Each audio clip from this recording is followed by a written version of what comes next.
Donald Trump will soon be ousted from office. That's if you believe the latest polls, which suggest the US president is set for a resounding defeat in November. He's losing in almost all the so-called swing states, the states which typically decide a presidential election. He's even trailing in a few states which are typically Republican locks.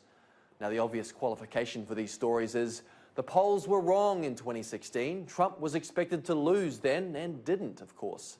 But the numbers now are much worse for Team Trump. So much so, the president this week replaced the head of his re-election team, a man who was a pivotal part of his 2016 triumph. With a little over 100 days till the election, how can Donald Trump pull off what would be a massive comeback?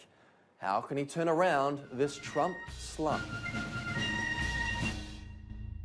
There's hardly been a dull day in his 3.5 years in office. We are getting things that before I became president, you would have had no chance of getting. They would have laughed at your president's face. But the polls suggest the public has seen enough, and most Americans want to be rid of Donald J. Trump. He wouldn't win if the election were held today. Not only do the polls show that, but the betting markets show that as well quite convincingly. Newly released polls show the president trailing presumptive Democratic nominee Joe Biden in almost every swing state by 9.4 percentage points in Michigan, 8.3 in Nevada, 7.8 in Wisconsin, 7.3 in Pennsylvania. Trump's also only narrowly ahead in some of the Republican strongholds, leading by just 0.1 percentage point in Texas. But the campaign remains upbeat. We've been harnessing this enthusiasm and turning it into positive voter registration numbers. I mean, just alone, Republicans have been able to double the amount of voter registrations than we have seen in the 2016 cycle. The COVID-19 pandemic has had a huge impact on the Trump campaign. It slugged the economy, which had boosted considerably and made the cornerstone of his presidency. The unemployment rate reached Great Depression-era levels earlier this year. Trump's also been unable to carry out regular rallies due to the social distancing restrictions. There'll also likely be fewer presidential debates, a platform where Trump's known to land the big blows. It's just awfully good that someone with the temperament of Donald Trump is not in charge of the law in our country. Because you'd be in jail. Secretary Clinton.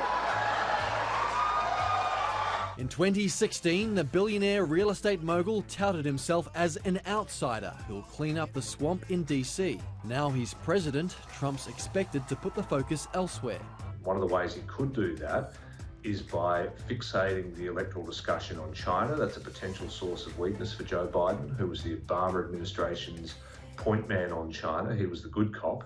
Former Vice President Joe Biden is seen by many Americans as part of the establishment. Progressives claim policies he supported increased inequality in the US, and he's not interested in progressive reforms, while the right claims the 77-year-old is a radical who's in mental decline. Nobody will be safe in a Biden America, but Biden doesn't know what a Biden America is. If you asked him to define it, he wouldn't even know what it is. Trump could use 4 plays which have helped struggling presidents in the past. 1, give out money, like stimulus checks to all Americans. 2, promote policies popular across party lines, like sending troops home and boosting healthcare.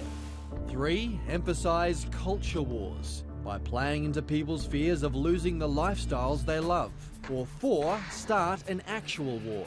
No US leader has been booted from office in wartime. History's taught us big comebacks are possible in American politics. Harry Truman, Richard Nixon, and even Abraham Lincoln defied the pundits in their victories.